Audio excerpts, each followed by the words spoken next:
Russian soldiers. Berlatar di negara Jepang, kisah akan berfokus pada seorang seniman bela diri bernama Casey. Ini pematuknya, di mana dia tengah melakukan sparring bersama sang istri di depan para juniornya. Kono-sen. Setelah mengalahkan istrinya 3 kali berturut-turut, Casey pun memberikan sedikit penjelasan kepada para juniornya dalam menghadapi sebuah pertarungan. Suatu hari Casey pergi ke toko perhiasan untuk membelikan istrinya sebuah hadiah, dan ketika pulang Casey tiba-tiba dirampok oleh 2 orang preman jalanan. Dan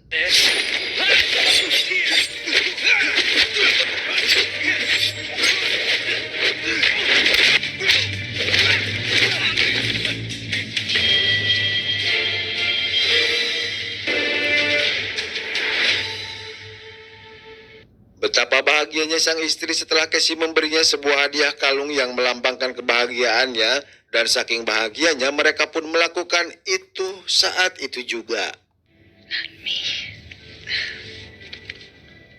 Seperti wanita hamil pada umumnya, istri Casey pun tak luput dari yang namanya ngidam, di mana dia meminta Casey untuk membelikannya bubur ayam di toko terdekat.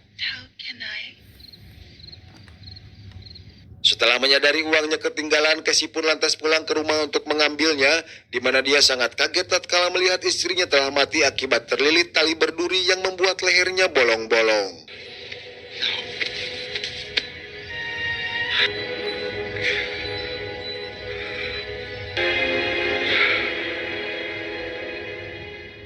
Di acara pemakaman istrinya, Casey pun dibuat terkejut atas kedatangan sahabatnya yang bernama Nakabara. Ini babangusnya, di mana dia datang jauh-jauh dari Thailand hanya untuk menjenguk Casey yang tengah berkabung setelah ditinggal mati oleh istrinya.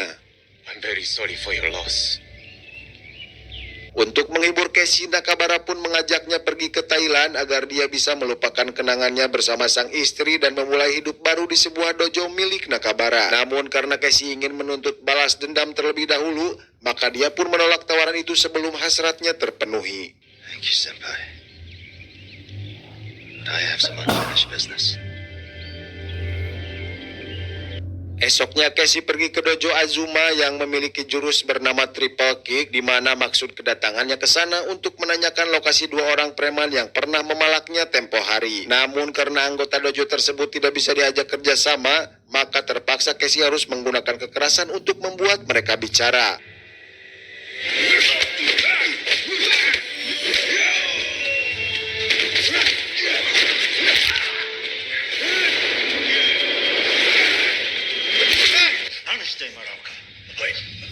Setelah mendapatkan jawaban, Casey pun langsung pergi ke lokasi 2 preman itu dan langsung mengajaknya berkelahi, di mana kali ini dia tidak berbelas kasihan dengan membunuh mereka berdua di sana.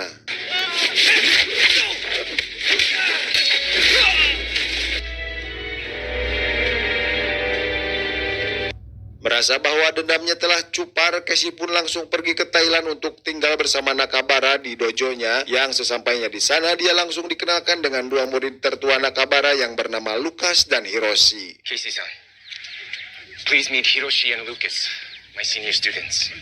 Setelah cukup beristirahat, Casey pun diajak Nakabara untuk sedikit bercerita tentang alasan kenapa dia memilih tinggal di Thailand, di mana dulu ayah Nakabara merupakan seorang ninja yang bertugas untuk menaklukkan negara Burma yang sekarang telah mutasi menjadi negara Myanmar. Ayahnya memiliki pasukan sebanyak 25.000 orang di dalam hutan, di mana setelah perang berakhir jumlah mereka semakin menipis. Pakai Fedifo? Founded this martial arts school. Tak berselang lama datanglah Kang Paket yang membuat percakapan mereka harus berakhir sampai di sana, dan dengan berakhirnya acara ngawadul tersebut, Nakabara pun mengajak Casey untuk berlatih sparring di dojonya, di mana dia akan melawan Lucas yang menjadi murid tertua yang dimiliki Nakabara.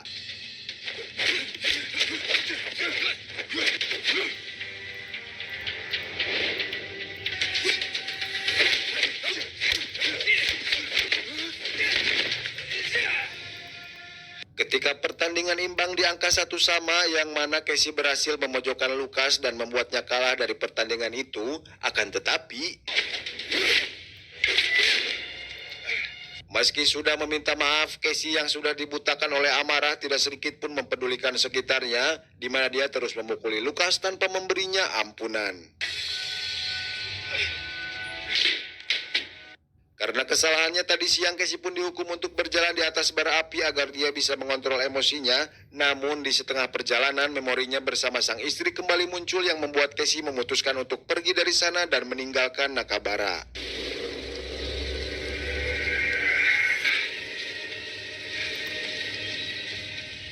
Untuk menghilangkan kesedihannya, Casey pun pergi ke sebuah warung untuk membeli beberapa gelas jamu demi meringankan beban pikirannya. Namun semua berubah tatkala seorang pria lokal yang sedang mabuk tidak sengaja menabraknya. Dan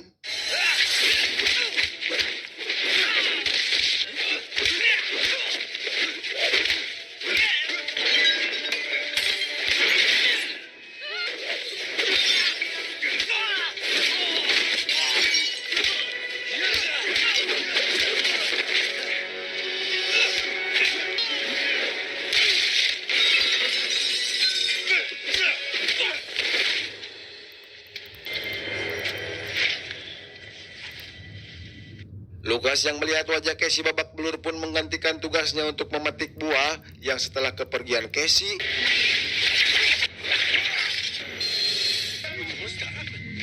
setelah Casey memberitahu kematian Lukas yang sangat mirip dengan kasus kematian istrinya, Nakabara pun bercerita bahwa dulu terdapat 3 orang murid Koga Dojo yang merebutkan hak atas kepemilikan dojo tersebut. 3 orang itu antara lain ayah mertua Casey, ayah Nakabara, dan orang yang kasar bernama Isamel. Now Takeda was free to continue the tradition.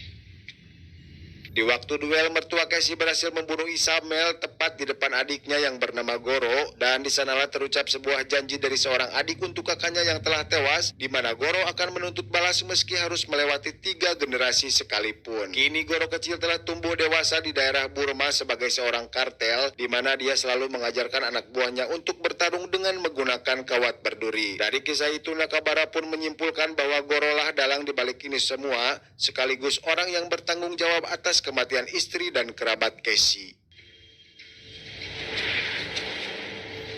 Going after him. I need to know exactly where he is. Setelah mendengar cerita itu, esoknya Casey memutuskan untuk pergi ke tempat Goro karena mengingat bahwa dendamnya selama ini belum benar-benar terpenuhi. Sebelum berangkat, Nakabara pun memberikannya sebuah peta terkait lokasi di mana dulu ayahnya menguburkan beberapa pasukan ninja. Dia juga diberitahu bahwa senjata mereka dikuburkan di dalam sana, tepatnya di dalam sebuah lubang dengan logo milik dojo Nakabara. Gomo. Arigatou gozaimashita. Sesampainya di Burma, dia pun langsung pergi ke pasar untuk membeli beberapa peralatan dan juga bahan untuk membuat racun.